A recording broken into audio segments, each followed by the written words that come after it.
everybody? Welcome to another episode of Super Game Boys. I'm your host, Colonel and Dad, Garrett Morlang, and here in the virtual studio with me is the king of video games and resident power washer extraordinaire, Adrian Holmes. What's up, Adrian?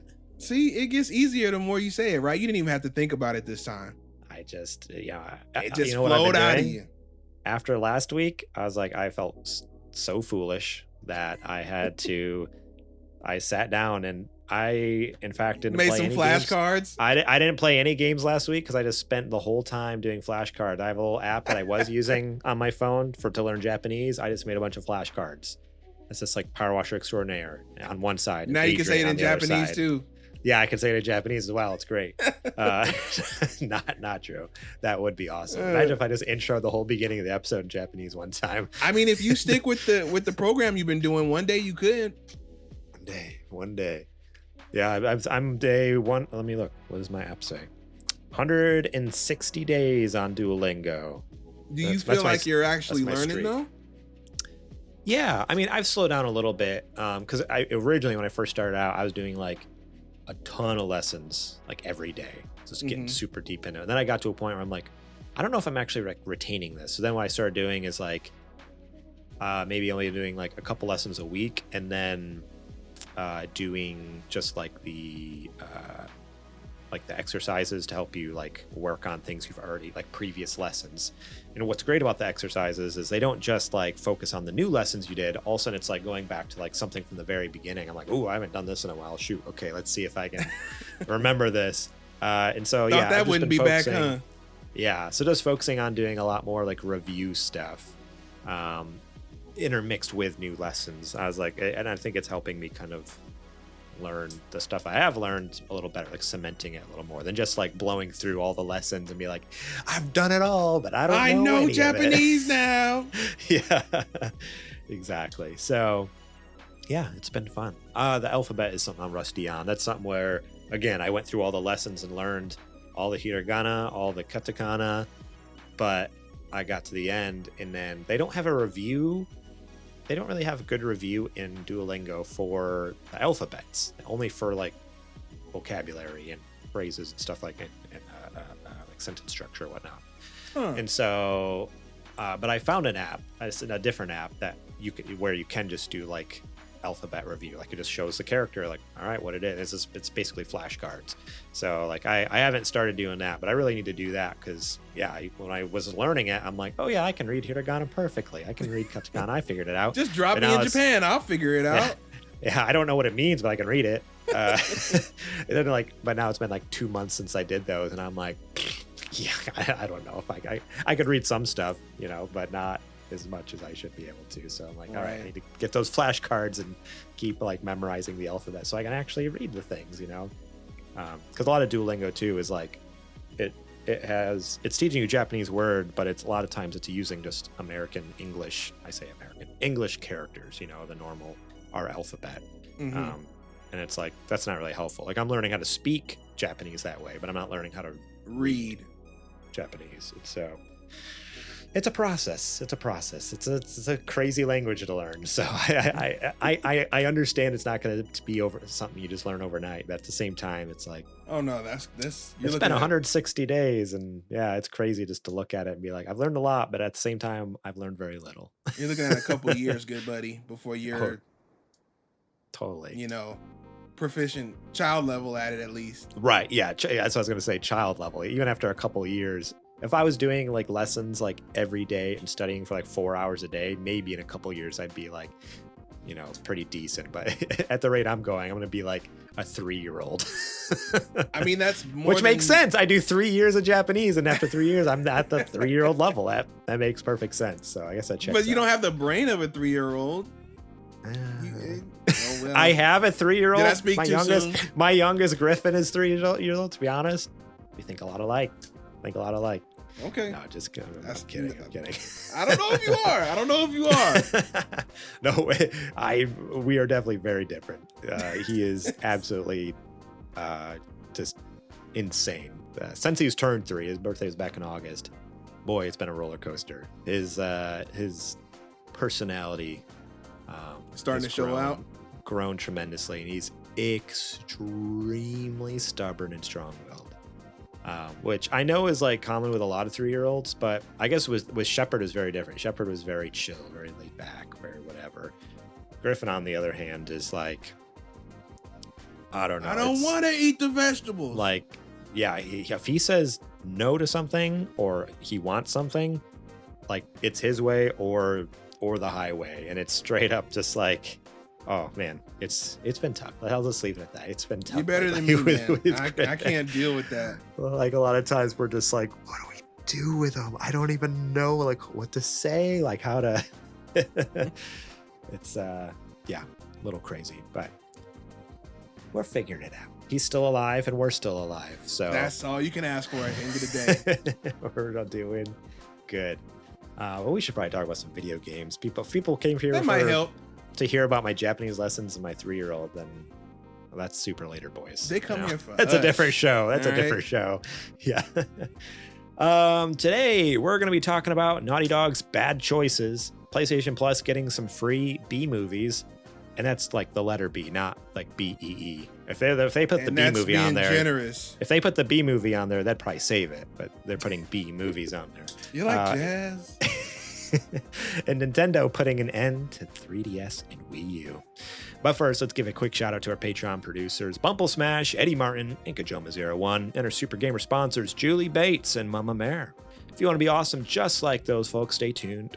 Oh, I just did the Anchorman thing where I was like reading the script and not thinking about, because my notes say one thing, but I have not been saying that. Oh no, it could have said anything. One day we'll get through the opening like rigmarole without any errors, and it's gonna be a beautiful day. No, that'll never happen, because then it wouldn't be Super Gamer Boys without a little jank, you know? No. If you want to be awesome just like those folks, you can head over to patreon.com/supergamerboys, where you can support us starting at just $1 a month. That's right, $1.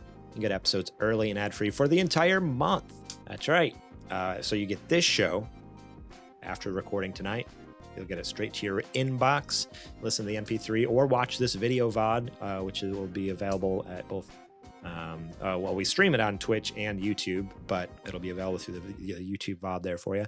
And if you support us at that $1 level, you get access to our Patreon exclusive Super Later Boys, which episode 3 dropped last Friday, which was our August episode. It is featuring DJ Trues. We got to chat with him about his music making process, him streaming for 100 days straight and then capping it off with a 24-hour stream like a madman. Dude's a machine. And then we ended up talking about a little bit of gaming at the end and stuff, but it was a very, very fun time. Trues was an amazing guest, as always. We loved him back on Super Gamer Book Club. He was a blast just to chit-chat, especially talking about music. I really love music, and he's obviously very passionate about it, having put out his own stuff. So, and his music right now is playing in the background of this very show. So if you are watching live and his new stuff is doing numbers. Yeah, even listening to the podcast, you could be listening to his new stuff, which is, he was saying doing very good. So go check out that episode if you're interested in that at all. Just us chit-chatting, talking with Trues about his music and other fun topics. So we'll talk more about our Patreon later on the show. But first, before we move on, I do want to give a quick shout out to DJ Trues for allowing us to use his music here in the background. We are streaming it here. You'll be able to hear it in the podcast later. Check out his music over on Apple Music and Spotify. Links will be in the show description on all the services. Wherever you're watching or listening, the links will be down below. Check it out.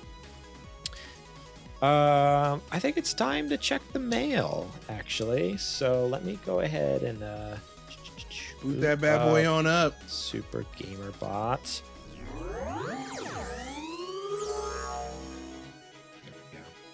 What's going on, nerds? Got some hot new questions for you. Ready? Nerds? Excuse you?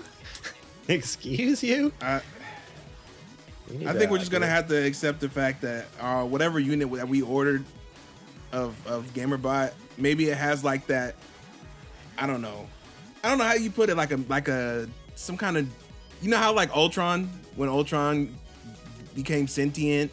Oh, right. And had that like mutation, almost like an electronic mutation to make him sentient like he is. That's what happened to Super Gamerbot. Sound like the guy from Blacklist. Yeah. Yeah, exactly. Maybe Super Gamerbot will eventually sound like the guy from Blacklist one day. That's the end game for it. It's trying to become Ultron. It's Ultron in disguise. No, Super Gamerbot's getting sassy. I don't know how I feel about that. I don't like technology being sassy towards me. It doesn't seem right. But we can't tell it what to do. Remember? Can't tell it what to do. It's too smart. We had we played a whole game about that, and had a whole book club episode about that, about robots becoming sentient. Did we? Yeah, 2064. Oh yeah, that's right. Which is a very good game. And Super Gamerbot was more like what's the Turing? Freaking Turing? Yeah, if it was more like Turing, like I'd be fine. That'd be great. That would actually be fantastic. But maybe I can look into a mod chip then and see if that would be pretty awesome, to be honest. But I mean, for now, I'm happy that Super Gamerbot's willing to aggregate our questions here for us. So this first one comes from Sweats, who's been waiting patiently in the chat over at twitch.tv/the Super Gamer Boys. Super Gamerbot, do you mind reading that off for us? Pick one game for each. Remaster, kill, continue the story. Diddy Kong Racing, Jack and Daxter, Toe Jam and Earl. Okay. All right. That was a lot. Okay. So it's kind of like the F, Marry, Kill, but right. It was remaster, kill, and story continuation. Is that what it said? I think so. Okay. And the options were Diddy Kong Racing, Jack and Daxter, or Toe Jam and Earl. I mean, this seems pretty straightforward to me. Yeah, of course. Remaster Diddy, kill Toe Jam and Earl, and continue Jack. I don't know about that. Are you really? When did you ever play Toe Jam and Earl? I would say remaster Toe Jam and Earl. You're out of your mind. Kill Diddy Kong Racing and continue Jack and Daxter.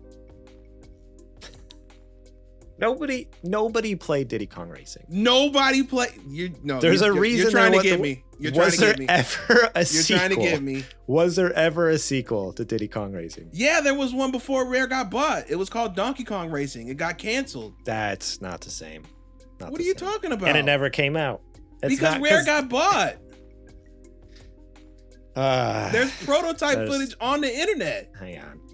I gotta look up what were sales like. Sales for Diddy Kong Racing. No one played this game, dude. I think you were probably the only one. All right. I'm not letting you do this. Diddy Kong Racing sold 4.5 million copies. That's respectable. But Mario Kart 64 sales? Yeah, what was the kart racer with the mascot for the company that's been around for 30 years? Why don't you tell me that? Million copies. Almost like double the amount of copies. All right? So obviously Mario Kart 64 is the superior Yes, kart Garrett. racer. Because they're both equally recognizable. I mean, everyone knows who Diddy Yeah, Kong everybody is. knows who Diddy Kong is. Exactly. No one does. So why do we need another game? No one cares about him. He's getting, and you know what? You know what? 4.5 million. And okay, all right. No, I'm not letting you do it. Let's go. He's getting DLC. He's getting added to Mario Kart 8 like in this winter. So you'll get to play him. You'll get Diddy Kong Racing then. Maybe they'll even add a map. Maybe they'll add a map from Diddy Kong Racing for you. It's not the same. It's exactly the same. There's no difference between Mario Kart 8 with Diddy Kong and Diddy Kong Racing. Other than it's going to look better, play better, and just be better. You got to do a lot better than that. I've encountered much better trolls than that. I mean, my problem is I didn't play Diddy Kong Racing because it sucked. So yeah, you know what? That's how I know you were trolling, because all the trolls do that. None of them ever played it. None of them ever play whatever they're trolling about. Oh, this game sucks. Oh yeah, what did you hate about it? Oh, I don't know. I never played it. I mean, that's this entire podcast. Right? Like it's us just faking it till we make it, or no? Wait, that was JJ. That was JJ. I was gonna say thank you. That was JJ. You're right. No, So what? I Are you actually a Toe Jam and Earl fan? Like, honestly? Because I remember you were saying that you barely had a Genesis. We rented it like twice on the Genesis, and it was fine. It was fine. Boy. Which is why they need to remaster it, because maybe they can Why make it better. don't you look up Toe Jam and Earl units sold? Let's see what's going on with that. Okay, Toe Jam and Earl. Just the first game. See how much it sold. Sales. There's nothing. There's no. It doesn't. I guess say. we can count it as 0. It doesn't say. It has to say somewhere. There's no way. It got. Hey, they gave it. It got 87%, 87, 91, 90. It got good reviews. You know why? Because there was nothing else. Yeah, no, it's there was a film adaptation. Did you know that? Or there's going to be. On December 5th, 2022, was announced that the Toe Jam and Earl movie is in development from Amazon Studios. With Stephen Curry producing through his production company. Okay, does Diddy Kong Racing have a movie? Wait. Steph Curry, the basketball player, is producing a Toe Jam and Earl movie? Yes, he's partnering with Eric Payton, Mike Goldberg, and Dimitri M. Johnson. What in the Dan world? Dan Jevons of Story Kitchen. Yep, that's correct. That's what I just read on the internet. I did not know about this until. Look, you learn something new every day. That was so far off the radar of what I was gonna learn. Okay, what I thought I was gonna learn. So I feel like a remaster of Toe Jam and Earl is much more possible because of this movie than a remaster of Diddy Kong Racing. Well, I mean, a remaster of Diddy Kong is also hard because of Rare not being in cahoots with Nintendo anymore. So you'd have to really go to Microsoft to do that. Good luck. That's true. They can't even figure out what they want to do with Rare. You think Nintendo's they're gonna add Nintendo to that mix? Wow, I still don't know blown why away. it's not on still blown Switch away. Online. What? I'm still blown away by Steph Curry producing a all Toe Jam and Earl movie. They probably did some interview somewhere too. He's like, "Oh, I'm a huge Toe Jam and Earl fan." Oh, it's fantastic. But more Jack and Daxter would be great, honestly. Jack and Daxter is fantastic. Yeah, it's almost like Naughty Dog could have maybe, done that instead of spending all those resources on something that they didn't really want to make. Right. So. Which we'll talk about later in the show. All right, let's see. Sweats here has another question for us. Hit us with it. What would be your kryptonite? Kryptonite. Oh boy. I got this one. But yeah, I'll let you go first. Yeah, it's easy. It's Peepsy. Oh, come on. Peepsy, you don't even know. You haven't tried it. You're just like those Diddy Kong Racing. I don't like Peeps. I don't like Pepsi. Now, I've tried Pepsi and I don't like Pepsi. All right? And I don't like Peeps. So putting them together is just double trouble. I really don't understand why people don't like Pepsi. It's so good. It's not good. Why do you do what? Anytime I have Coca-Cola, like it's so iconic. It's like syrupy and thick to me. Like it's not refreshing. Pepsi is more sugary than Coke. But it's not. It has a much more sugary taste than Coke. Maybe it's a sugary taste, but it doesn't have a like I said, like Coke is more syrupy to me. Not necessarily sugary, syrupy. Like I drink it and I don't go refreshing after I drink Coke. I'm like, okay, like it tastes good. Don't get me wrong, Coke tastes good. It's just like the mouthfeel of it. I don't like it. It's too heavy. The mouthfeel. It's too heavy in my mouth. Pepsi has like such a light, refreshing. Man said the mouthfeel of Coke. That's what throws it off for me. Okay. Like it's too thick. Coke's too thick. 7 out of 10. I unfortunately do not like your answer, but I'll accept it. Because you're Truth hurts. You're allowed to make bad choices. I am not your mom. But I think my kryptonite, this hit me right before the show, because I've been thinking about this a little bit. I'm like, I have no idea what the heck am I gonna say, and then it smacked me like a ton of bricks. My kryptonite is pineapple on pizza. Pineapple okay. Pizza. Hawaiian I can agree with pizza. That. Excellent take. This Excellent question was take. if you had to pick a kryptonite, what would it be? I don't have to pick. Like, that is my kryptonite. This is no hypothetical. Some pizza, evil genius was garbage. in a laboratory and he said, what can I do?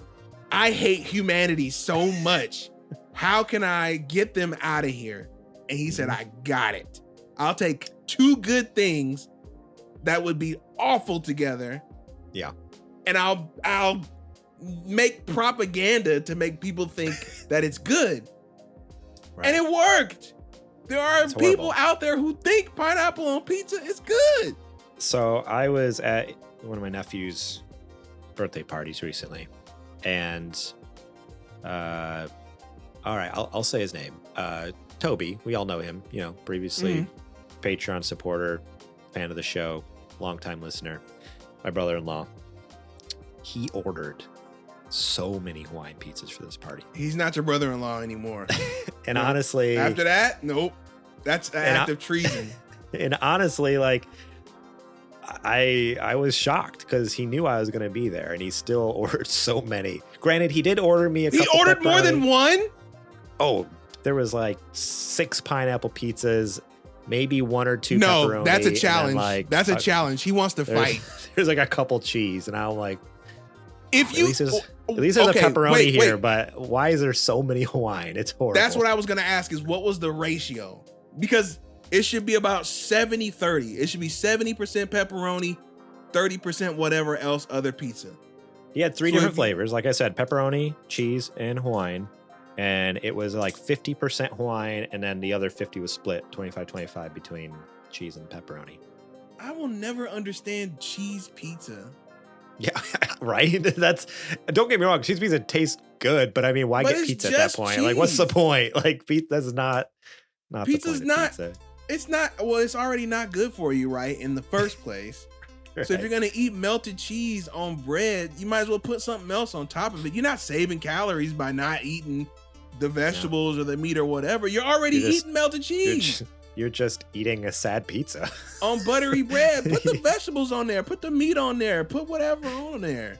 Yogurt Cheese Archangel in the pizza. chat. That's the most boring. What? Yogurt Archangel in the chat says in all caps, pineapple on pizza is perfectly fine, even though there are a plethora of better toppings. No. Out. I agree with half of that statement. It's the half that there are a plethora of better toppings. But he does admit 50% Hawaiian is weird, honestly. Yeah, it was wild. That is so wild to me. Who is ordering that many?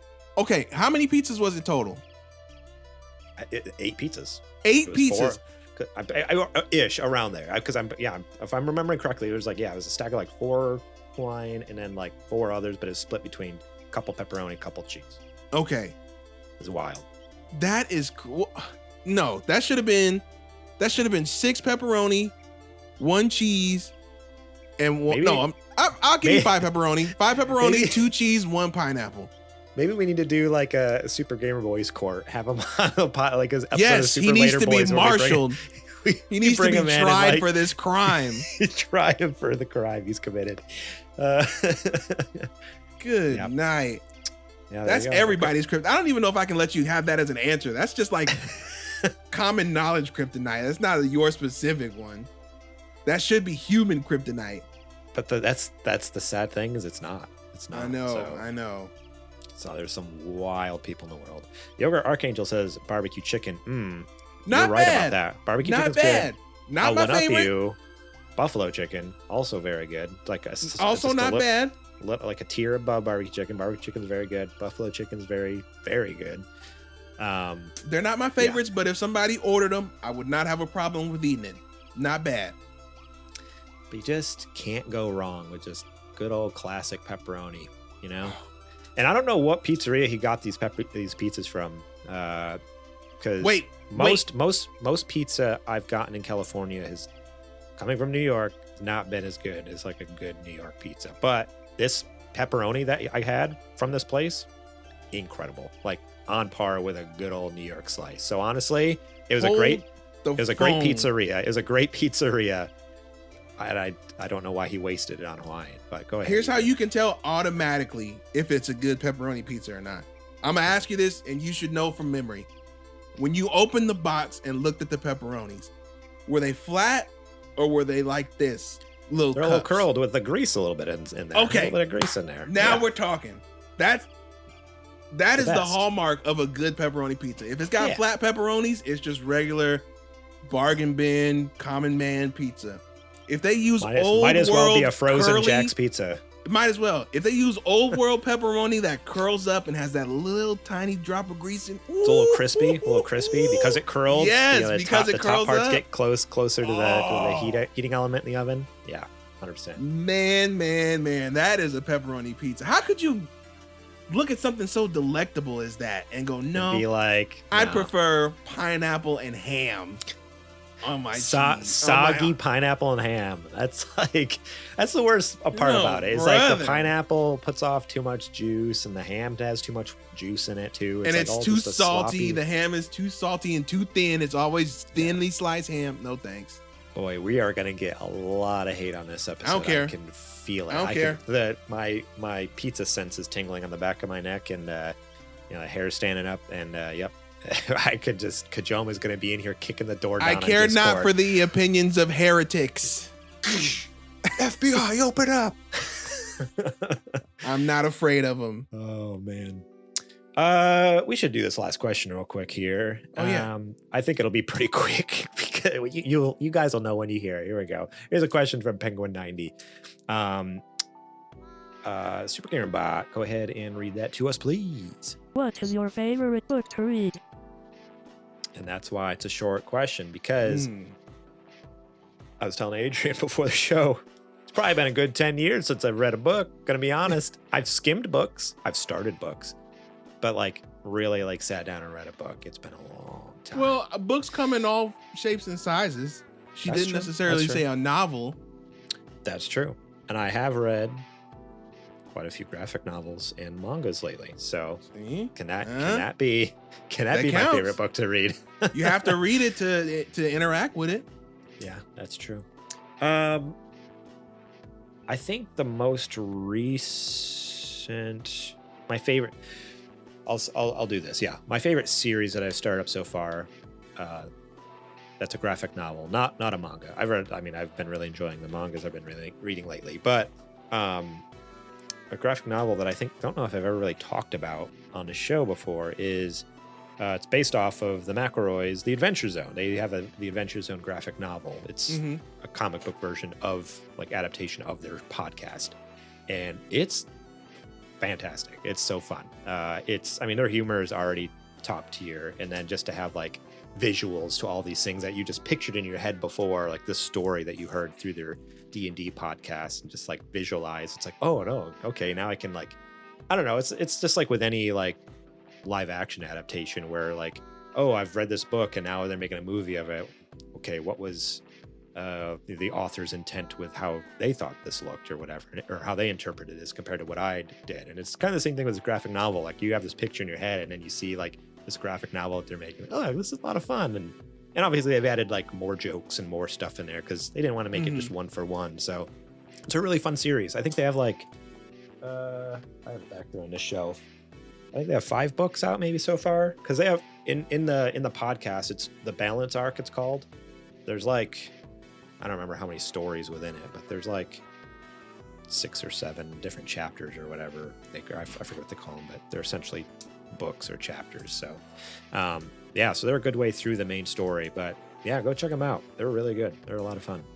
Right on. What about you? You have anything, Adrian? A good book or graphic novel? Something?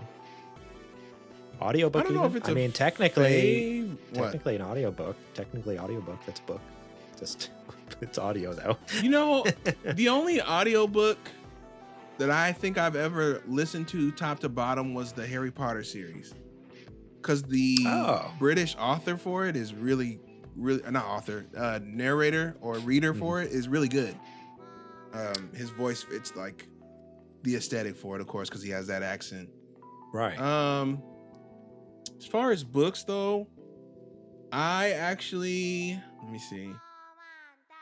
I mean, I could cop out and go, oh, One Piece, but that's too easy. I actually have been reading another series by Naoki Urasawa. It's called Asadora. It's a graphic novel series that takes place over the course of a young woman's life. It's in the 50s in Japan, I believe. And you're just kind of watching her. It's like almost like a slice of life, but there's a supernatural element where her hometown gets destroyed, and it makes it seem like it's an earthquake, but when she emerges from her home, you see giant footprints as if like a kaiju left them. Okay. And I'm not gonna say too much more than that. That sounds awesome. Actually. Yeah. So like this is supposed to take place in like our, regular history. Like this is after the I think this is post. Yeah, it has to be a post the atomic bomb, of course, or the nuclear bomb. It's like post World War II era. Yeah, like right at like what is that? Late 40s, early 50s, kind of. Yeah. Mm-hmm. Okay, that's cool. Yeah, that sounds. Is it in? Is it? Well, I assume so. I guess if you're reading, I was gonna say, has it been translated into English? It's like, well, obviously, yeah. Reading it, so. So it comes out in volumes, and each volume, it covers like a different portion of her life. So like the first one was when she was a little kid. The second one is when she's like a preteen, and then the third one is like a teenager, all the way up until where we're at now. Yeah. Huh. Cool stuff. It's pretty neat. Let's check that out.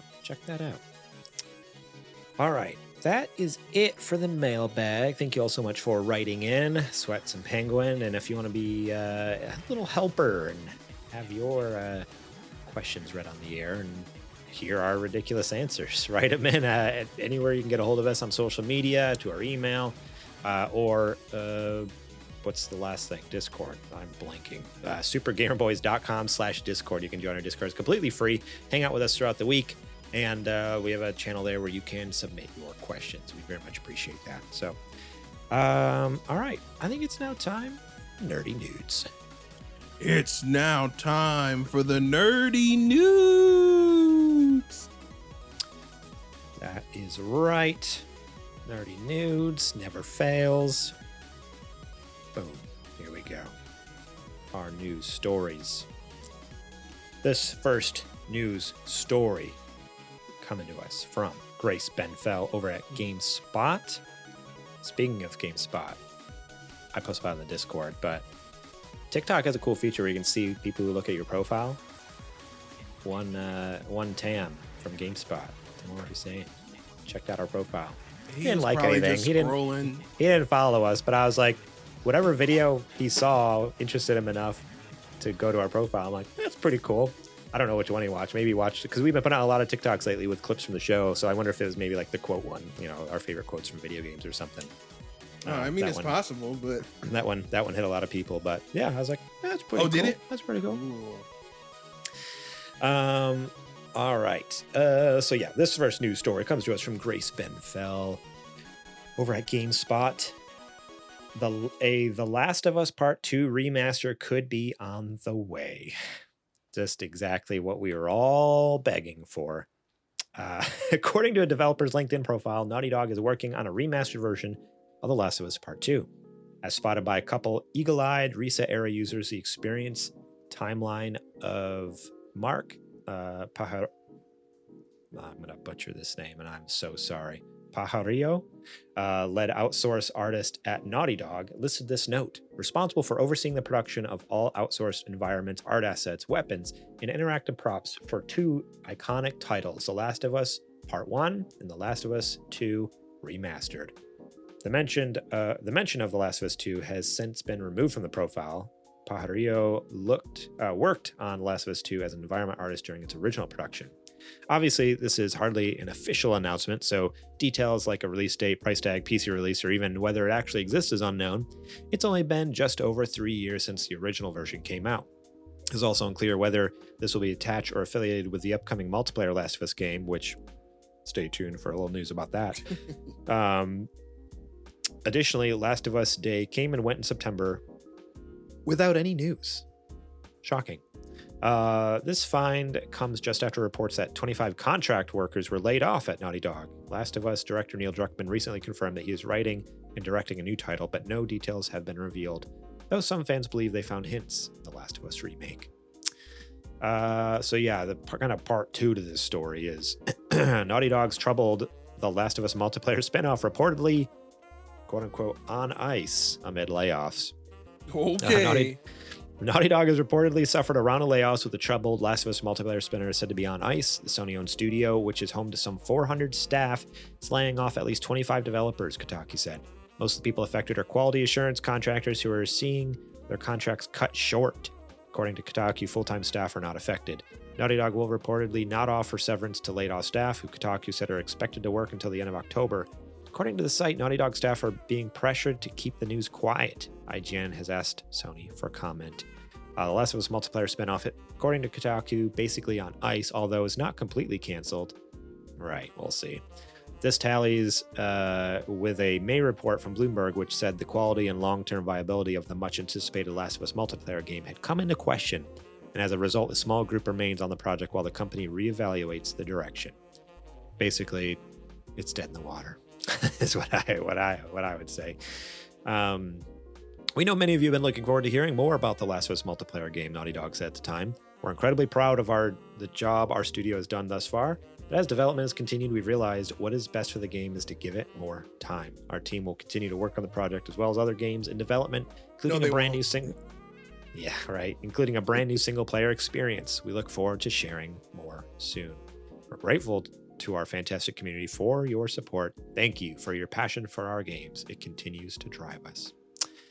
Yeah, there we go. There's the news. So first they're like, hey, we're working on a Last of Us Part 2 remaster. Oops, you weren't supposed to know that. Oh, wait a second. We're laying people off and canceling another game we've been working on. What is going on over there? I mean, okay, so real quick, I do want to give they were contractors that were laid off. So like they said, not full-time employees, but it just seems strange that they would. Yeah, they had a contract to work a certain amount of time, and to cut it short, like that seems like with a legal no problem, right? severance. With no severance. That seems like that's cause for suing. Some sort of legal issues could arise from that. Like, usually contracts are legally binding to be like, no, we're done, and we're not going to give you severance. Like, no, that's not how that works. You ended early, you got to pay him out of the contract. I mean, obviously, I don't know that. We don't know the fine print of the contract. Maybe there is a weird clause that they didn't see that says, oh, we can cut it short at any time, which would suck. But I don't know. Yeah, this whole thing is stinky. I don't know what's going on over there. But what's what are your thoughts on all this madness over at Naughty Dog? The first one about the Part 2 remaster, I don't think it's a remaster. I think it's a DX version where it's just like, oh, this is the same game in a PS5 box, and they added a couple of things that they didn't have time to add in the beginning when they first released the game. Remember that whole thing about, what's his name? Gustavo, the composer? He was like, oh yeah, I'm going to be in the game and you can have me play songs for you. You know, like little stuff like that. Maybe a little bit of, a couple of story beats that they had to cut for time or that it wasn't going to be able to be done might be added in. But I don't think it'll be anything groundbreaking or changing to the story. Right. Yeah, I think it'll just be a director's cut with like, oh, new stuff here and there. And it'll probably, more than likely, they just want to get it in a PS5 box because they did part 1 already. Yeah, totally. But yeah, there's nothing to remaster. It's already running at 1440p. And 60 frames. Yeah, and it is like extremely high res on PS4 Pro. Like I remember playing on PS4 Pro, and like this game is gorgeous. Like it looks incredible, sounds it's incredible, still that game. Incredible. Like Last of Us Part 2 still looks better than most of the PS5 games that have come out to this day. The only Honestly, thing that that's standing in its category is Horizon and Ratchet and Clank and Dark Souls. That's it. Yeah, I could almost see this, like, even if anything, it's just like, oh yeah, now there's like just no loading screens, like it's a super fast, like the same game, but just like, oh, it just instantly loads now, right? And maybe has like a little bit farther draw distance, like maybe they cut the draw distance short because of like whatever, and so now it's like, oh, you can see further into the distance and whatnot, but like graphically, like all the assets were already, because I think there was a quality mode on PS4 where it was 4K. It's already 4K. So it's already 4K. So just like unlock it. So it's like, oh, now you don't need to choose between performance or quality. You can just play it. It's 60 FPS, 4K perfectness on PS5, basically. So that's why I think it's just going to be a deluxe. And you know what? If that's the case, that's fine. What I am going to be upset about is I know they're probably going to try to get it for 70 again. Yeah. Even though they're not really going to do much to it at all. As much as it's being 70. Yeah, as much as it seems silly to sell The Last of Us Remaster at like full price or whatever, it's like, all right, whatever. Like, yeah, you did a lot of work on it. I don't like it. It doesn't make sense, but take it. Sure, whatever. Not for me. I did not purchase it, but you know what I'm saying. But with this, it's like I could see them reselling it at 60 or 70 or like full price or whatever, and I would be fine with that as long as they also offered an upgrade charge or an upgrade price for people who already own the PS4 version. Yeah, like $10. So, like it was supposed to be $10-15 upgrade to the PS5 version or whatever. It's like, okay, yeah, I'm fine with that. Like because I actually I don't know. No, now you know what would be worth. I borrowed it from JJ, so I don't have the disc. But like, yeah, if I had in the past, like, oh yeah, no, I'd pay $10-15 to upgrade it. Like, sure. I'd be what would be worth 70 is a double pack. So if you put part 1 and part 2 together, like the part 1 what is this? They don't call it what is it? It's called The Last of Us Part 1. Yeah, they just added part 1 to it. Okay, so if you put part 1 and part 2 together, and you get the DX version of part 2, and you get the part 1 remake version of part 1. Together in one pack, that would be worth 70. There's no way they're doing that. They're not going to do it, no. But I'm just saying that for me would justify it being, 70 or 69. I'm sure there will be like a double pack. Be like, hey, get the whole collection, like a $99.99. But yeah, it's going to be like 100. So it's like, all right, yeah, technically I'm saving money, but it's a lot of dough. Yeah. Yeah, I don't know. Naughty Dog is just making some interesting choices lately. And then I'm sorry, I forgot there was more. Yeah, I mean the layoffs and then the multiplayer kind of basically getting canceled. That multiplayer game is canceled. One of the higher brass people on it wasn't even there a year, already left. Oh yeah, I forgot about that. It wasn't in the article, but yeah, they just lost like one of the big lead designers or whatever. The guy who was supposed to be in charge of the monetizing and all that. Okay. The whole reason that they were making this game. Yeah. He's gone.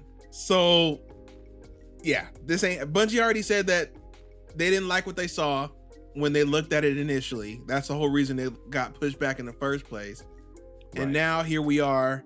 Now they're saying it's on ice, and one of the head guys who was going to make it, who was in charge of making it profitable for Naughty Dog to even do this, is gone. So this game either is not coming out for a long time, or it's not coming out. It'll be a pack in with part 3 in like 6 years. Which would make sense. That's what I would do at this point. Yeah, I would just push it back. Hold on to it. Keep making it, and tack it onto the back of part 3. Yeah, I mean, it even seems weird to sell a standalone multiplayer game in the Last of Us universe. Because, I mean, the first multiplayer was packed in with the first game. I don't know. Yeah, it would just feel so weird to spend, like, because what are they going to charge? Like, they can't charge 70 for it. Are they going to charge, like, 30 or 40 bucks just so we can play some mediocre online game? If they were smart, it's free. Or very low price entry. Because I think when you look at the example games, how much is GTA? What, $20? GTA Online? Because that's like $20 to get in, and that makes money like crazy. I don't know. And then you also have the other extremes. Fortnite is free. and that goes crazy with, well, not as much anymore as we found out with Epic. But you have to have a low entry point to get in the door so that people have extra money to spend when they get in there. Right. Oh, totally. Yeah. Yeah, it's tricky. GTA Online is $10. Oh, see? Yeah. Oh, it's on sale right now. It's normally $20. Right. But $20 versus 60. Yeah. Now that's what they're banking on, right? Remember that whole thing with that video with that guy who was talking about how to make games predatory? He's like, now I have an extra $40 to play around with because I thought it was going to be a full price game. What can I go in the store and buy? And that way, Rockstar does eventually get your whole 60. You just don't think you're giving it to them. Right. Totally. Yeah. Yeah, I mean, that would make the most sense, but it's also, I don't know. Again, like Naughty Dog, it does some weird things. It's just like, although we don't even know who the new CEO of PlayStation is going to be moving in there. So I mean, I would hope they would have some common sense to talk to Naughty Dog, whoever it may be, and be like, "Hey, this isn't a good idea. Yeah, just hold on to this. Put it in your back pocket." I know. For a couple more years. It's gonna be hard getting to Neil though. I'm pretty sure he's got a whole god complex going on right now. Now that he's solely in charge of Naughty Dog.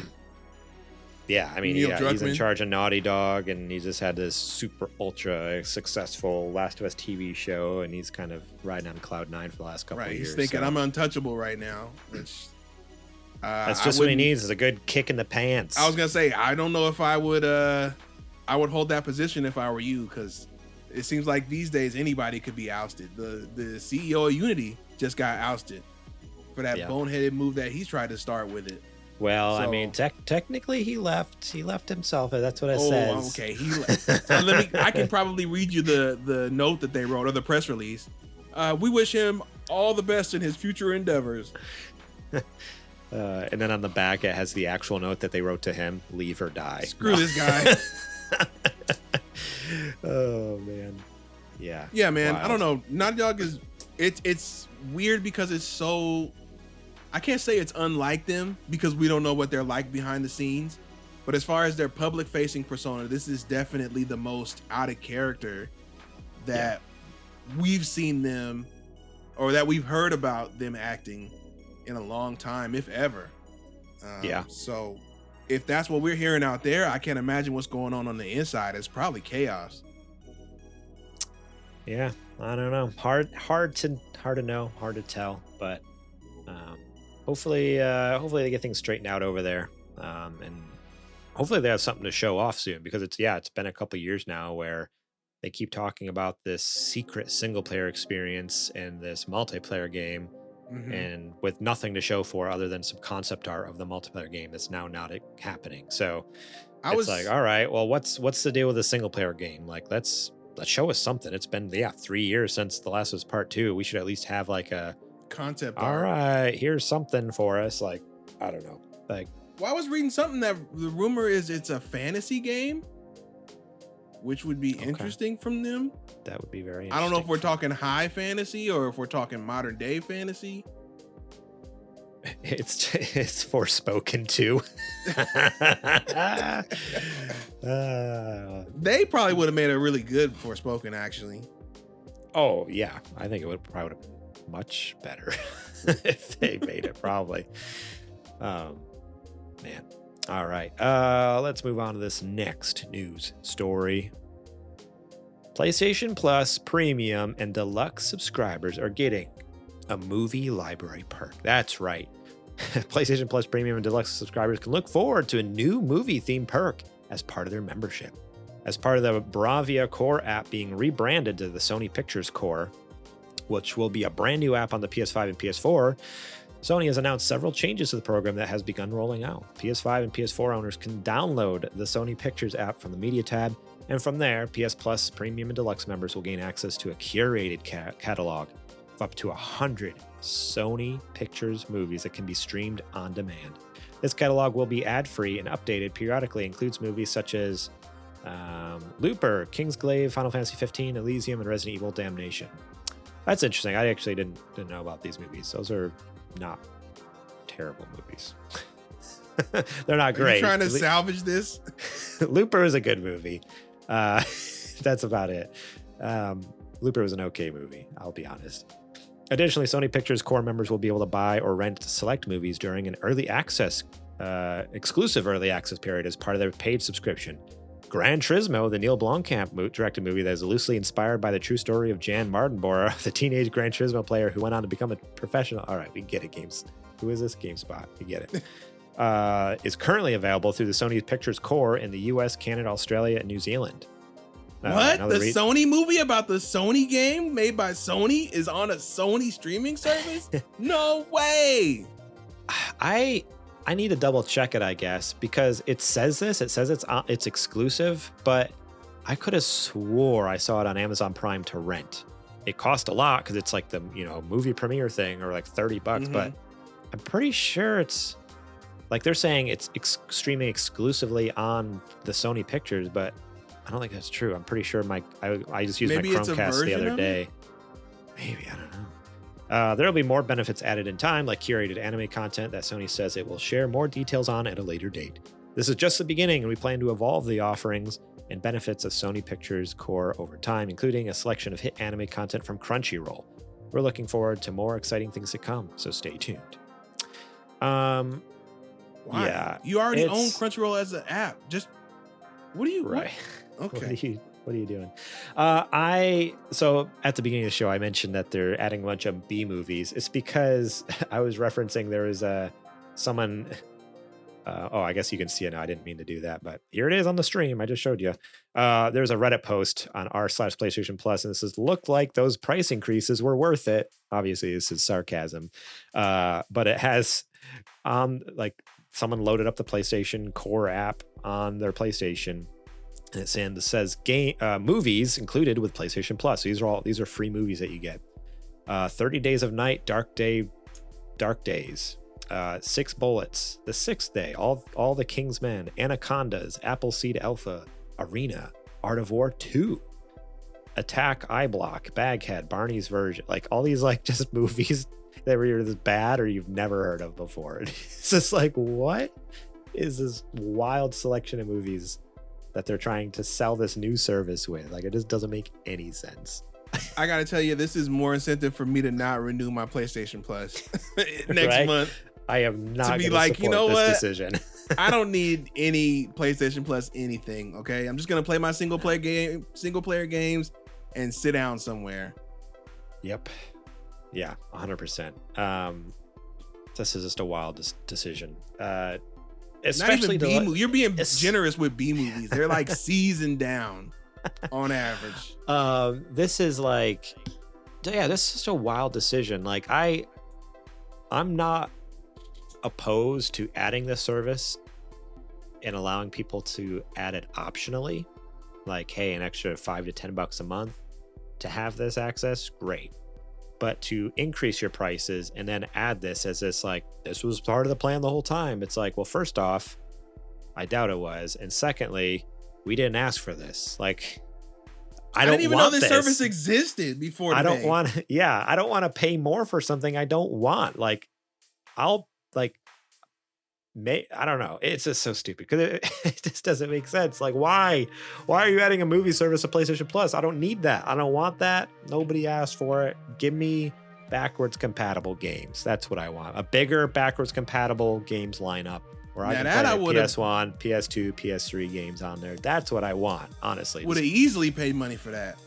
I'd gladly would renew my subscription if they, like, next week were like, hey, actually, we're adding like 300 new games, and it's like a bunch of bangers from like and native PS3 support, multiple generations. Like, heck yeah, I'm in. But they're not. They're adding a streaming service for a bunch of movies that generally people don't care about. Like, the only movie, like, I love how on the headline, like, they have like Gran Turismo and then like Spider-Man Across the Spider-Verse. It's like, yeah, that's all you got. Those are the only 2 movies. Like, I already own one of them. So. Yeah, right. Exactly. They have Ghostbusters Afterlife here. I didn't watch that, but I heard it was pretty decent. So all right. Yeah, I was gonna say it's all right. They got 3 movies. They got 3 movies, but PlayStation, what are you doing over there? I don't know. They're everything they can to try to make money. They don't know what they want to do right now. And it's frustrating. I hope they can get someone in there that has just a little more direction. Yeah, I don't know. Do not know. Not what do they want to do? Because they were all gung ho on these live services, and now the live service bubble is getting ready to pop. Yeah. So I wouldn't be surprised if we don't hear anything about those live service initiatives again. They just they keep trying to chase all these trends, but they're always too late. Right. Like everyone already kind of came out with their own, like the whole like streaming service, like TV and movie streaming service, saying like that was like a boom like 2 or 3 years, like 2 years ago, when all of a sudden like everyone had their own app, like Disney and ESPN and whatever. I'm trying to think of someone. Now that's fizzling out. HBO Max and like all these different, like all of a sudden everyone had to have their Peacock. That was about 2 years ago. It's like, Sony, you're 2 years too late on that. And then same thing with like, I don't know, everything they do is just like, dude, like if you were here like 2 or 3 years ago with that idea, it'd be great, but you're not. And you're like, what are you doing? It's sad. It's sad. I don't know, really, man. but... It's, I mean, granted, like I said, they're a multi-billion dollar company, right? They have analysts and they have market researchers, and they have all these people who are paid to try to figure out what the next big thing is. So I know they're not dumb. You can't be dumb to grow a business of that magnitude, of course. But it's just, from the outside looking in, it's just a bunch of weirdo decisions, and it seems like they don't really know where they're going as a unit. They don't like they know what their identity is, because remember Jim Ryan was like, oh, we're going to continue to make the same kind of cinematic games, which I don't like that they're accepting that as their identity, because I feel like you should be free to make whatever game you want. Like, I like all the games they put out, but it's also fun when they do different things. Yes. Like, don't paint yourself into a corner. I don't know. It's action games, over-the-shoulder games, and racing games. That's pretty much all they got, right? Yeah. Why don't you do you did music games back in the day, do some more music games. Make a puzzle game with the level of polish that The Last of Us Part 2 has, if that makes sense. Yeah. You know what I mean? A mystery game. When do we get what about a point and click? What about, I don't know, just anything different, but use that PlayStation standard of quality. Yeah, give us just different genres with that same AAA polish that you very good at. Right. Make them small so that way you can really focus down on it and make sure there's no stone left unturned. But yeah, I don't know. Hopefully, like you said, under this new regime, maybe we'll get a more concise, more focused Sony going forward, so that we're not sitting here 3-4 years into the generation being like, okay, you got Wolverine coming, what else? Yeah, do we really know what else is coming in the future other than Wolverine? No, like, just Wolverine and Death Stranding. Right. Crazy. Absolutely crazy. And they own a lot more studios than that, so somebody has to be doing something. You would think, or they're all just sitting on their hands, like. That's what they make it seem like, anyway. Crazy. All right. This last news story is coming from Richard Lawler over at The Verge. Got a frog in my throat. I'm sorry, I meant to mute the mic. Meant to mute the mic and I hit the wrong button, but here we go.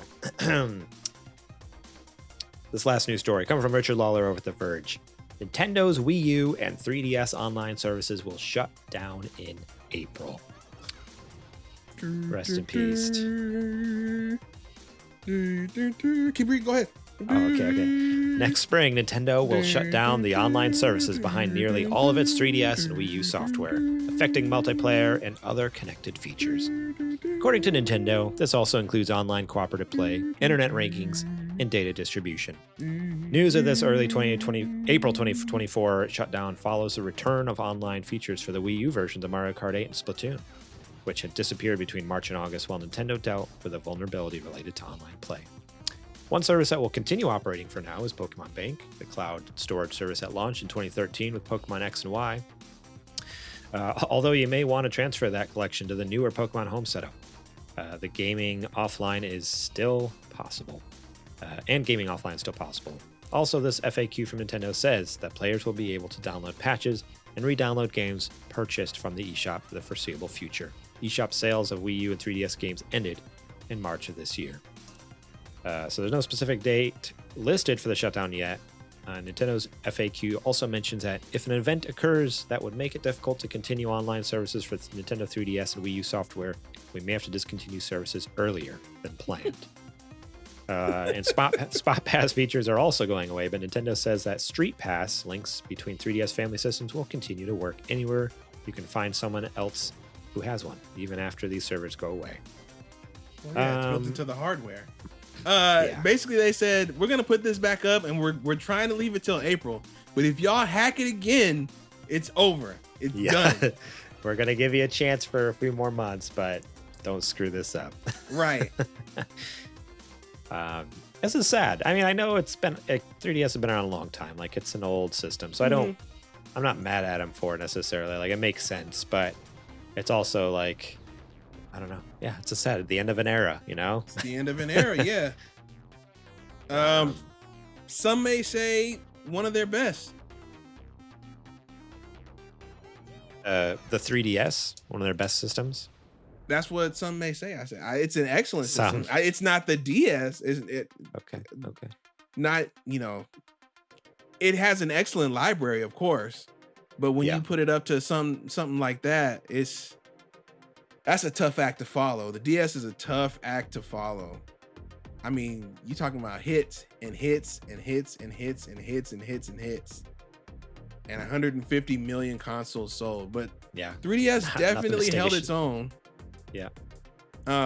It's always sad to see, not sad, but kind of like it brings you around to, time doesn't wait for anybody. It's been 10 years. 10 years. That's what's wild too. Like, it's almost like is it really been that long? Like, there's no way it's actually been that long. It's kind of 10 wild. years. We're in a totally different generation for Nintendo's main console now. So the fact that you're still going to be able to download your games is awesome. Yeah. So it's not like you're totally like all your digital purchases aren't just like are cut off, gone. Like that sucks. Oh boy. That would be insane. But the physical only people would have had a field day with that. See, they took your games. You don't own anything. Man, that's actually something. This is a little off topic, but as far as download digital games, I need to do some research on it. But I've been having issues with my PS3 downloading games digitally that I had purchased previously. Like, I get this error code. I forget what the code is, but I need to do some research on it because that's something that's like, as far as I know, PlayStation hasn't shut down PS3 servers. PSP. At least they did PSP, but not PS3. That's what's strange to me. So the physical maybe look the error code up online and see what it says. the physical gamers can have a field day with that one. They're like, you should have bought physical PS3 games. And to that, I'd say they didn't sell Metal Gear Solid 1 as a physical game for PS3. You had to buy it digitally through the PS3 Classics collection. So why don't you have an IKEA Billy shelf full of games in your room, huh? What do you mean you don't like clutter, huh? I got enough clutter. I don't need to add video games to the mix. I mean, I do have a couple games. Why don't you have an entire game room in your house, huh? Are you a real gamer? Go sit down somewhere. Go take a chill pill. Go take a bath. How about that? Go take a bath. Go touch some grass. 3DS was awesome. This was only a matter of time. We knew it was coming too, so that makes it more evident why it doesn't hurt as bad to see this one go. If it was out of nowhere, it would have definitely sucked. But they told us a long time ago. For me, though, too, it's just like I've only just got a 3DS in the last, year and a half, 2 years. So it is kind of like, oh, man, I'm just getting it. Now it's like going away. But that was my own fault for buying it 10 years too late. Like, I did it to myself. But it is just jarring when it's just like, I got this new shiny thing to me. and then like to be like, oh no, this new shiny thing is actually old and it's going away, and I need to like enjoy it as much as I can before it just disappears. I will tell you, this has lit a fire under me to go ahead and get all my previous generation Pokemon that I want to get and bring them forward from like the 3DS games, the Sun and Moon and X and Y, because after this there's not really going to be a way to bring them up outside of Pokemon Bank. Yeah, like how, I guess I'm even thinking in my head, like, I don't know. I mean, I know it, obviously this is already kind of been happening for a couple generations, but I don't know, in my head I'm just thinking like, oh, there's some Pokemon like you can only get through certain games. It's like, what do you do? Like, what do you do once that disappears? Like, I don't know. Like, that's it. Because they're starting to remaster some of the old ones and stuff like that. So I guess that kind of solves the issue, but they're not coming out with remakes of the old ones fast enough to be able, like, what if I want to have all 1,000 whatever odd Pokemon there are? Like, you know, like after this goes down, like it's going to make it, and if Pokemon Bank ever goes away, like that's going to make it really hard to do, I think, right? Impossible. Because not everything is available on Switch games. Like, they're doing their best, but it's not all there from what I understand. So no, I don't know. All 1,000 are not even close. They've been adding more, but it's not the original. It's not every Pokemon, which is kind of, I mean, it's kind of crazy. But when you remember there's like 6 people that work at Game Freak, it's like, oh yeah. That's true. What they need to do is just bring all the Pokemon games, the old ones, to the Switch Online service, and then it solves that issue. And figure out a way to link it so you can link it to the Pokemon, whatever that. This is all possible, by the way. They won't do it because they want to charge you $9.99 per game. That's fine. I'd pay $10 a game too. Easy. Just bring them to the service. Make them available, and I'd pay $10 a game. Just like the 3DS ones with online trading and online battles. Let's do it. What are we waiting for? And allow you to link it to Pokemon Home. Yeah. So then I can still take it from Pokemon Red to Sword and Shield if I wanted to. Why not? I refuse to believe it's impossible. It's not. They are able, if they could do it on 3DS to make it connect to Pokemon Bank and have wireless trading and wireless battles, then they can do it with Switch.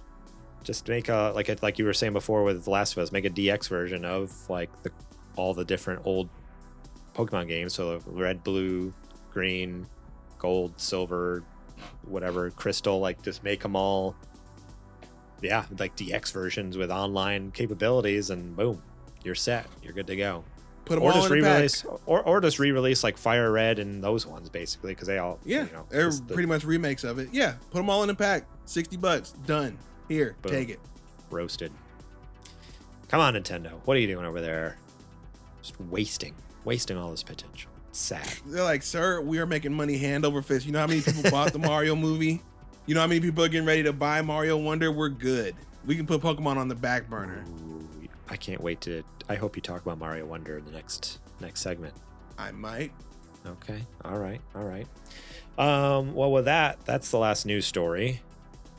So now it is time for a Patreon ad.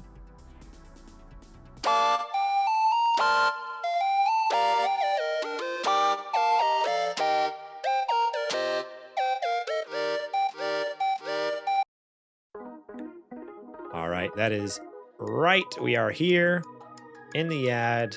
This is a part of the show where I tell you to go over to patreon.com/supergamerboys.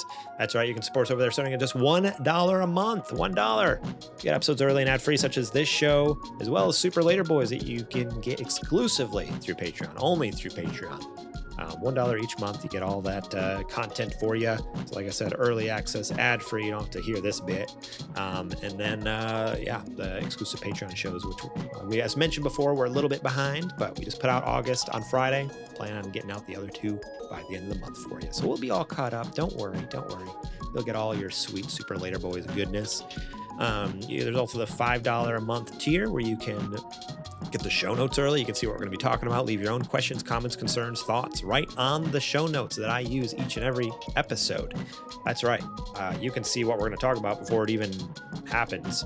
And if you have thoughts about the news stories that we're going to talk about, if you have your own answers to the listener questions, whatever it might be, leave a comment on the doc, and I'll read it here on the air. If there's a game you've been playing, don't leave your whole review, but just be like, hey, I've been playing this. You know what? I might shout out, be like, hey, so-and-so has been playing this game. That's all I got. Nothing more, but that's right. So if you want to kind of be part of the show, essentially, $5 a month, you can get those show notes. $10 a month, you can be a Patreon a Super Gamer sponsor and get your shout out at the top of each and every episode, as well as all those previous perks, and top dog tier. If you're one of the real ones, you really love what we do, want to help us make cool stuff, whether it's pitching us segment ideas, kind of being behind the scenes, or I don't know, if you just like what we do and don't necessarily care about being a part of it, but just like, hey, you make cool things, whatever your reasoning might be, you can be a Patreon producer. You can be that top dog $15 a month tier. Help us, do the heavy lifting there of helping us make cool things, buy games that we can talk about here on the show, stream games, buy new equipment if we need a new microphone or camera or whatever it might be. All of you make this possible. So every one of you supports over on Patreon. Thank you so much. We appreciate it so much from the bottom of our heart. And if you want to be awesome, like I said, like those folks, patreon.com/supergamerboys. You can also, I just noticed Bumble Smash is in the chat as well. It says that's a great deal. It is a great deal. So it's coming from one of our Patreon producers in the chat. Let's see. Oh, the last way you can support us is if you're here on Twitch, you can support us by using your Amazon Prime subscription. You can link your Amazon Prime account to your Twitch account, and it gives you a free Prime gaming sub each and every month. You have to remember to use. So if you forget to use it, head over to twitch.tv/thesupergamerboys, and completely free to you, costs you $0, but we get $5. You can help support the channel, and you get some sweet emotes. So yeah, think about supporting us over there, over at twitch.tv/thesupergamerboys with that free Prime gaming subscription. We'd very much appreciate that. And again, you get some fun emotes. My face, Adrian's face, JJ's face. It's the ghost of JJ that still haunts us in emote form. And with that is the end of the Patreon ad. So now, let's move on with the show.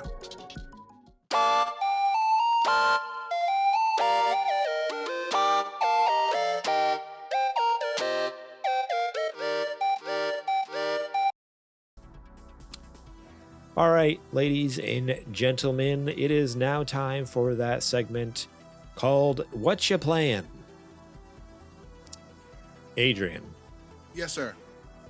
I was going to do a bit, but as we discussed last week, I kind of went to the top of the mountain a little too quick there. I just climaxed way too early.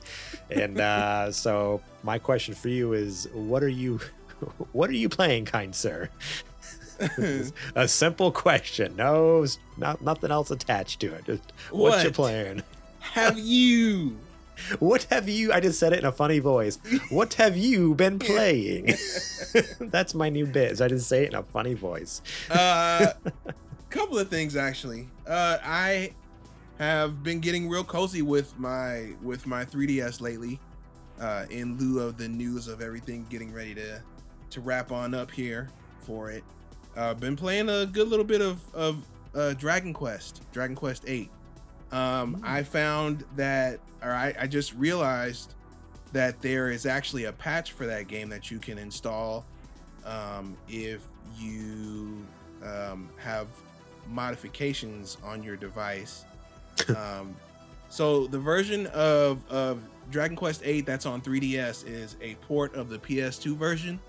However, the soundtrack on the 3DS version is not the same. It's MIDI, right? MIDI format where it's made with studio tools. Right. Back on PS2, the entire soundtrack was recorded live by the Tokyo Symphonic Orchestra from top to bottom. So someone made a mod to restore that soundtrack into the 3DS version. So now it's the full game right on the go. So that's been pretty awesome because that soundtrack is phenomenal. And it's a good rendition on 3DS. It's not bad at all. but it just doesn't hit the same as the live orchestra playing it. So what was the reason in dumbing it down then? Like, because if it can handle it with a mod, like, why didn't they just release only thing it I can think of is maybe licensing issues. Yeah, because the Tokyo Philharmonic. I think they are, a licensed artist group. So right. I'm sure a portion of the proceeds from the game, went to them. So I don't know if there's some kind of legalese in Japanese law where you may have to like re-up the license with them and so on and so forth. And Square Enix probably didn't want to foot the bill again because they already, it could have been anything. Yeah. That just seems like the most logical thing. Yep. But that game is fantastic. It will always be fantastic. If anybody ever wanted to start Dragon Quest, I would say either that one or 11 would be your best go-to. Other thing I've been playing that I've been waiting with bated breath to finally try, and Nintendo has finally put the demo out in Target and GameStop. So check your local Target or GameStop. They are showcasing demo versions of Super Mario Brothers Wonder. I happened to pick some things up at Target, and I just said, well, let me go and look. You planned a day out of it. We all know the truth. You heard the demo. I planned a day out of it for a 10-minute demo. All right. You heard the demo is there. You're like, what could I possibly need to go to Target for right now? That's what I would have done. I was gonna say I wish I had the flexibility to just up and do that. But no, man, the game is just for the little bit I played it is as good as it looked in the trailers. This morning was, I guess, the not the embargo break, but the preview break. Yeah, like the final preview of everything. Right, where you can tell people that you have it and that you're playing it and things like that. And so far, it's been positive across the board. I think this game is getting ready to... It's going to score here pretty high. I'm seeing maybe low to mid 90s. Okay. I can see that. Yeah, this game is going to be... I think we got a potential megaton bomb on our hands. I think we got a last minute game of the year entry right here. And that's what I was just going to ask, like, because what was that? This last week we were talking about, like, or no, it was on Super Later Boys, which you go support on Patreon to hear the whole discussion. But we kind of brought up, like, all right, is it between who's winning, Baldur's Gate 3 or Tears of the Kingdom? But do you think this actually has a fighting chance against those two? I think I don't know about game of the year, because you know how nerds get, and when they see like an ultra nerdy game like Baldur's Gate 3, and for some reason a lot of people, I guess they like to see upsets. Remember the year Elden Ring won and everybody thought God of War had it locked up, so they can go on Twitter. Elden Ring 100% deserve that. Well, I'm just saying, like, situations like that, so they can go online and get their like quick hit of serotonin. See? Yeah. Right. So we took down the I don't know. We took down the Sony favorite juggernaut. Yeah. Right. And I think they're trying to do the same thing with Tears of the Kingdom. Like I said, I mean, both of those games, from what I hear, especially about Baldur's Gate, and having played Zelda, they clearly are both contenders, and either one could take it, and I wouldn't be mad at whichever one took it. But if this is as good as the previews are saying, and if it continues to be as good as what I played, I can definitely see, at least for me, it being an equal footing contender. Yeah, I don't know, man. This game is wow. It's just a lot of the previews I saw were more so comparing it to Super Mario World than any other than any other 2D Mario, like a New Super Mario Brothers or any of those other kinds. So I'm like, that's high praise. That is very high praise, because Super Mario World is a masterpiece. So if you're saying it could potentially be on that caliber, we might have an instant classic on our hands. This is like a megaton here. Right. Bumble Smash in the chat says, I'm gonna love Mario Wonder, but Baldur's Gate has it locked down, I think. And that was kind of like how I was feeling with well, when I was thinking between like Baldur's Gate or Tears of the Kingdom, it's like, well, Baldur's Gate also has the advantage of recency bias too. yeah, but also it just did something like, it did something no other RPG's done. Like, this is like one of the most fleshed out, complete RPGs ever. Like, there's so much, like, it really is groundbreaking. So I think it deserves Game of the Year because of what it is. Like, very few games have come close to touching what Baldur's Gate 3 has kind of done. Like, as far in the why can't I think of CRPG? Yeah, like our RPG space and stuff like that. So, yeah, I don't know. I mean, not to say Tears of the Kingdom was not a good game, Mario Wonder is not a good game, you know, but like to do something so different and come out so polished as well. Granted, it had years of early access. Exactly. But still, I mean, it still came out in great shape. I don't know. It feels like there's, I don't know. It's gonna be a tough year. It's gonna be a fun year. Honestly, it's gonna be fun to watch the Game Awards. Yeah. It's gonna be good to watch the Game Awards because it'll be like, ooh, who's gonna get it? Who's gonna get it? I'm excited. Oh man. Yeah, man. People love a good underdog story, so I wouldn't be surprised if that happens. Yeah. Well, for myself, or are you done? Sorry, I guess you might not be done. Okay. Also, I need to get to Target and play Super Mario Wonder because I saw your picture. I'm like, I gotta find one. I never leave the house because I work from home, but it's like I need to find an excuse now to leave the house. Trudy, I think it's time we took a family trip to Target. Aren't you missing a couple of things? Something you need to pick up. I don't know. Right.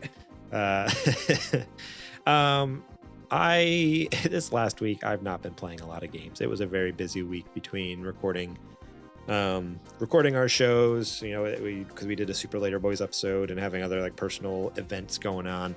I did not play. I don't think I played any games. Maybe one night. Oh no. Okay, Monday night, like after we recorded and I edited the podcast. So a week ago, I played more Party Animals. But I beat that drum for the last few weeks. Party Animals is a great game. Go play it. It's on Steam for like $20. What are you doing? Play Party Animals. But other than that, no other games. So I want to talk about Ahsoka, the TV series, Disney Plus. Not a game I've been playing. Something I've been watching. Okay, heck of a pivot. I have not watched any of the Star Wars Clone Wars show or the movie. Or I've Rebels. not watched Star Wars Rebels, but I am freaking loving Ahsoka. And what kind of clicked for me, I think just maybe today actually, is the reason I'm loving it isn't even because of, again, the love of these characters, because I've never watched. I don't have any connection to these characters, the characters you would think of anyways. Mm-hmm. But holy smokes, the characters of, great, now I can't remember their freaking names, but the two, pressure's on, the two, what's his name? My God, just let me look it up. You're flailing. You're drowning. Stop. The podcast is ruined. Baylan Skoll and Shin Hati, played by Ray Stevenson and Ivana Sakno. I love their characters. Like, yeah. I just want to see. Unfortunately, I don't know how. I was gonna say it's a shame that we won't get more Ray. Ray Stevenson passed away earlier this year, but his performance in this show is great. Incredible. Like, I was like, I just need a whole show of him. I need a backstory for them now. Like, get what's been going on between episode 3 and now, because he's interesting. Like, I don't know, because there are these characters that they're not Jedi, but they're not Sith. That's like this weird in between where they're just kind of like, the Sith are crazy and the Jedi were wrong, and we just kind of sit in the middle. And I love it because it's just like, you know, they're basically the mercenaries for this one character, and it's like, I mean, heck yeah, like mercenary Jedis, I'm all about it. It's like, well, I'll do whatever you pay me to do, you know. And I mean, not to say he doesn't have his own morals and and whatnot, like his own principles. But that's what you're kind of learning throughout the show. Like it's getting towards the end, and all of a sudden he's like starting to share more with Hati about like what his purpose with helping. You know, all right, we took this job for a reason because I'm working towards this goal or whatever. I'm like, oh, okay, this is interesting. I like this. So I don't know. It's a shame that we probably won't get more of this, but I don't know. I mean, I've heard rumors of not rumors. I should not say that because that's not true. I've heard things on the interwebs from people who are just like, oh man, you know what though? Like they could recast him. Like there's people who could do a decent job at capturing it, but I don't know. There's just something. I don't know Ray Stevenson from anything else. I don't know him from anything else, but he plays just, I don't know. He plays it so well. I don't know how they would ever touch it, but the dude who plays Garp in the live action One Piece, I think would be a good fit. Oh yeah. Which that was something else I never really got to talk to you about. It was a live action One Piece. They like knocked it out of the park. Well, yeah, it was amazing. It was great, but they just straight up spoiled things that I did not know from the anime hasn't touched on, and the live action did, like who Garp is in relationship to other characters. Oh yeah, I was just they like, sure did. What? Like, I totally forgot. Because that's old hat to me. I don't think about it like that. Yeah, and there was like something else. I forget what it is now, but which is, I guess that's fine. It's good. It was spoiled, and I forgot about it now. But yeah, there was like a couple things. I'm just like, that's not in the anime. And like, I looked it up. I'm like, sure. It's like, sure enough. Yeah, no, that's right. It's not like they changed it for the live action. Like, no, that is the truth. And you just learn about it later in the anime than what they did in the live action. I'm like, that's a bummer. That was a big change. But yeah, freaking One Piece was amazing. Everyone needs to go watch that pronto. I mean, I talked about this off the air because I meant to talk about it on the air and then I forgot. So I told Adrian like on Twitter, like off the air. But we watched it, me and Trudy both, and Trudy loved it so much. She's even said like, "Oh yeah, I'd be willing to give the anime a shot," which I'm like, I didn't know when are you even my wife? Like, who are you? Dude, take like, the win when you can get it. Right? No, 100%. I was like, all right, well, as soon as you're ready, like, let's get this show rolling. We haven't started it yet, but just the fact that she was just like, no, yeah, like she loved the live action. She's like, I really liked it. I like that a lot. And how did you pitch it for her to sit down and watch it? I mean, she just knows I watched the anime and I've read some of the manga, like the first couple volumes of the manga. And so I was just like, hey, I've been wanting to check this out. Like, would you be interested in watching it? And she's like, yeah, sure. I mean, and I've talked about this on the show before. Like, I rarely get to just watch things on my own. Like, if I watch something, it's because she wants to watch it, you know. Like, we watch things together.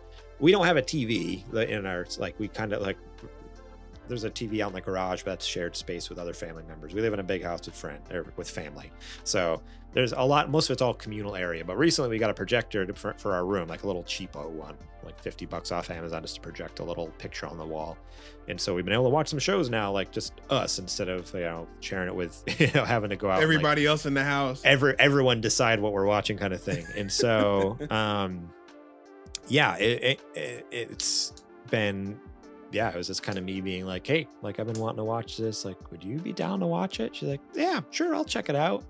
And the first couple episodes, she's like, I don't know what to think. I don't know what is happening. It's a lot. It's wild. A lot for somebody who has no idea what's going on. No context at all, nothing. Right. And so I had to like kind of like spell things out. Like, all right, well, you have to remember some of these wild and crazy things that seem silly or just off the wall. Like, this is a cartoon. This is an anime originally. They're trying to adapt it from that. So keep that in your head. Like, and then on top of that, like, kind of, I had to flesh out like a little more lore that isn't necessarily, they ended up talking about it later in the live action, but like, it was things that Trudy was just asking questions about. I'm like, I don't know if they're going to talk about it in the live action or not, but here's the answer. And then sure enough, it was like the next episode is like, oh, here's what the devil fruit is. And she's like, oh, okay, that is finally like episode 3 or 4. They finally talk about it. It's like, oh, okay, yeah, that makes sense. But But yeah, it was just kind of like a, hey, I've been watching the anime and I really want to check this out. Do you want to watch it? She's like, yeah, I'll give it a try. And as like we watched one episode, I was like, you want to do one more? She's like, yeah, let's do one more. I'm like, yeah, she's in. I got her. It was so good. So and yeah, when she was like, yeah, I'll give the anime a shot. I'm like, oh my gosh, like, dude, you gotta get this momentum going. I've won the jackpot. I just got to do it quick before she loses interest. You got to get this going, man. Yep, man. But that was pretty awesome. So yeah, live action One Piece is great. Go watch it, please. Because watch regular One Piece, or read One Piece. Just consume One Piece in one form or another. One Piece is fantastic. And then Ahsoka, yeah, great show. Even without the context. That's the thing. And that's something else me and Trudy were talking about. Is like, because we've been watching that together. It's like, I feel like I would appreciate it more with context. Like, I kind of wish, like, once we finish it, we have 2 episodes left. We might go and back and watch through Clone Wars. Like, there's like those lists, like, oh, watch, these are key episodes. These are fluff you can skip. Like, kind of do like a quick rundown of Clone Wars and then also of Rebels. I think that'll be really helpful because right now it's like it's a great show, we're enjoying it, but it's also like there's some context we're missing in relationships that just don't make sense, or like I don't know, yeah, there's just little details here and there. It's not too much, but it's enough to be like, this is just making me want to go watch Clone Wars now and Rebels to really like finish the puzzle. You know, it seems like it's leaning harder on Rebels than it is Clone Wars. Yes, I think so. Yeah, there's been there was an episode we watched recently that was kind of like even had some references to Clone Wars and stuff like that I'm like, oh, okay, that would have been interesting to see like how this see that original story in the show that it was originally from or whatever. But otherwise, yeah, I think you're right. It does seem more like it's connecting more to Rebels with the whole Ezra and Thrawn and all that stuff. So yeah, well, that's all I got. So I guess let's move on with the end of the show. Thank you all so much for listening and watching our show. We appreciate it. We almost had it. That's all, folks.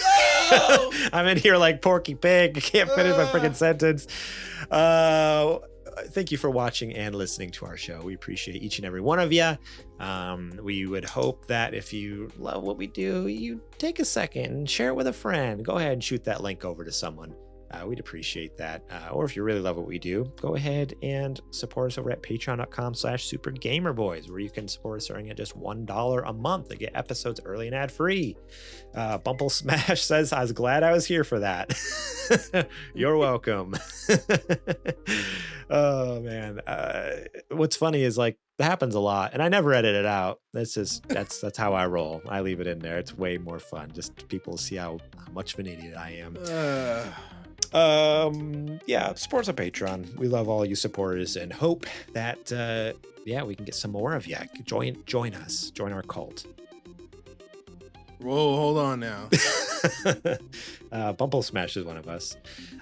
You can also support us over at sgbstore.com. If you want some sweet merch, we can get you your uniform. You gotta get us put on a list. You keep playing like that. Okay, all right. But we got t-shirts, we got mugs, we have sweatshirts. That's my favorite, sweatshirt. We have pamphlets, we have punch, we have cake, we have little we tracks. Have a compound. Compound. Well, you actually do have a compound. Wait. Hold on. See? Oh shoot. We're on a watch list now. We're on a watch list. Twitch is going to shut us down. Shout out to DJ Trues for allowing us to use his sweet tunes here in the background. We appreciate you, dude. And if you want to hear more from him and how he makes us music, support us again at Patreon. That's what the most recent Super Later Boys episode is. That was a fun one. You can find us during the week at supergamerboys.com, Twitter and Instagram at supergamerboys. Twitter and Instagram, you can find me over at G Morlang and Adrian. Where can the fine folks find you at? You can find me any and everywhere at Homeboy. At Homeboy. That's all I got. So go ahead and take us out. Would you kindly? Not a problem, folks. Thanks again for hanging with us for another week of the Super Gamer Boys podcast. We appreciate each and every one of you that comes by just to listen, to watch, whoever comments. We also appreciate all our support on Patreon and any other ways that you choose to help support us. Keeps the lights on and keeps us playing and talking and doing what we love to do. Yeah, that's pretty much all I got. So until next time, we are the Super Gamer Boys. We'll catch you on the flippity flop. Well, I guess we're a cult now, and I don't know. Maybe we should work on a new intro for it. Welcome, loyal members. Joining me here tonight on the virtual studio is brother Adrian Holmes. I power wash your mind of all the world's evils.